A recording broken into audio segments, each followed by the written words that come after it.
अऊज़ु बिका मिन हमज़ति शयातीन बिस्मिल्लाहिर्रहमानिर्रहीम वमा युमिनु अक्सरहुम बिल्लाहि इल्ला वहुम मुशरिकून।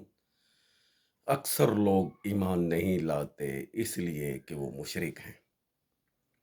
ये सूरह मुबारक का सूरह अल यूसुफ आयत नंबर 106 जो बमाए तर्जमा मैंने आपके सामने पेश की है, इसका मकसद और मतलब खुलासा कुछ इस तरह है कि अक्सर लोग ईमान नहीं लाते। किस चीज़ पर ईमान नहीं लाते?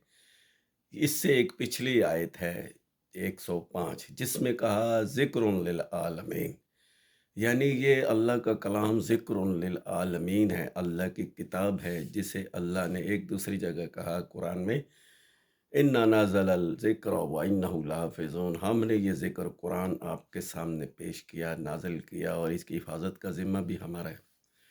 जिस तरह अल्लाह रब्बुल आलमीन है, इसी तरह उसकी ये अल किताब कुरान ज़िक्रुन लिल आलमीन है और इसी तरह उसके रसूल मोहम्मद रसूलुल्लाह रहमतुल लिल आलमीन है। ये तीन चीज़ें जुड़ी हुई हैं, इसी को कलमा कहते हैं और ये तीनों चीज़ें लाज़िम व मज़लूम हैं।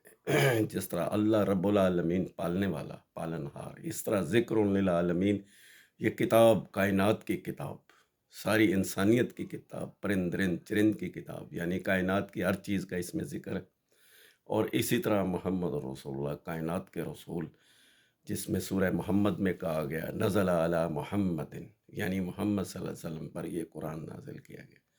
तो ये तीनों चीज़ें बड़ी अहम हैं।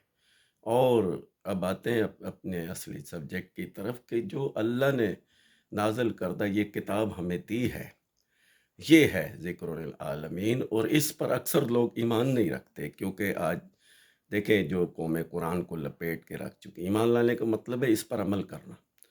तो हमारा मिशन भी यही है, अरशद कुरानी यूट्यूब चैनल, इसका मकसद मेन यही है कि हमने घर घर ये पहुँचाना है पैगाम, ताकि इस कुरान पर अमल हो। और यही ज़िक्रुल आलमीन है जिसे मोहम्मद रसूलुल्लाह पर नाज़िल किया गया था और ये वही किताब है जो रब्बुल आलमीन की नाज़िल करता है, यानी इसमें किसी किस्म की शक व शुबे की कोई गुंजाइश नहीं।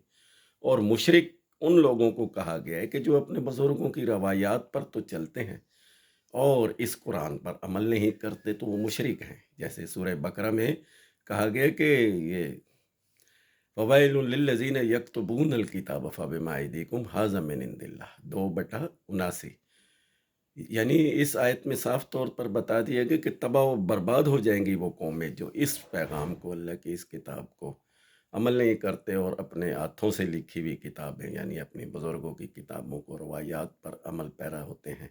यही तबाही का सबब है।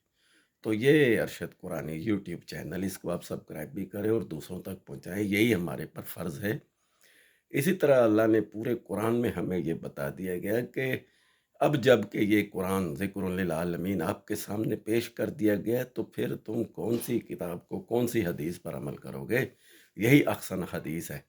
और इसकी अगली आयत 107 में कहा गया है कि अचानक अज़ाब आ जाए या क़यामत आ जाए तो फिर तुम्हारा ईमान किसी काम का नहीं और फिर कोई फ़ायदा नहीं पहुँचाएगा।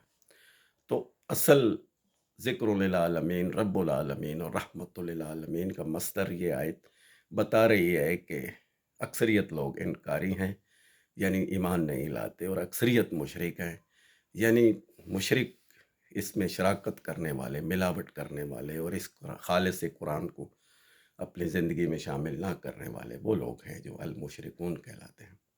तो इन्नमल मुशरिकून नजसुन, मुशरिक लोगों का अकीदा पलीत होता है, यानी वो कभी भी पाक नहीं हो सकते। शिरक एक ऐसी बीमारी है, ये बीमारी जब लग जाए तो इससे पाक होने का बेहतरीन तरीका सिर्फ़ एक ही है कि वो है अल्लाह की किताब। तो ये हम पर फ़र्ज़ है, अल्लाह की किताब, इस पर हमने अमल भी करना था, इसको दूसरों तक भी पहुँचाना था और इसके मुताबिक अपने फ़ैसले करने थे। जैसे वमन लम यहकुम बिमा अंज़लल्लाहु फ़उलाइका हुमुल फ़ासिक़ून ज़ालिमून काफ़िरून, सूरह माइदा आयत नंबर 44। फासिक, काफिर और जालिम वो लोग हैं जो इस कुरान पर अमल नहीं करते, फैसले नहीं करते और इसे लपेट कर रख देते हैं और इसे छोड़ देते हैं। तो आते हैं अपने असल सब्जेक्ट की तरफ। तो अक्सरियत इस ज़िक्रुल लिल आलमीन पर अमल नहीं करती, اس کو لپیٹ کے رکھ دیتے ہیں، اور اکثریت مشرک ہیں کہ اس پر ایمان نہیں لاتے، یعنی اس پر عمل نہیں کرتے۔ تو اللہ ہم سب کا حامی و ناصر ہو۔ اس قرآن پر عمل کر کے دوسروں تک پہنچانا ہم سب پر فرض ہے۔ سلام علیکم، اپنا خیال رکھیے۔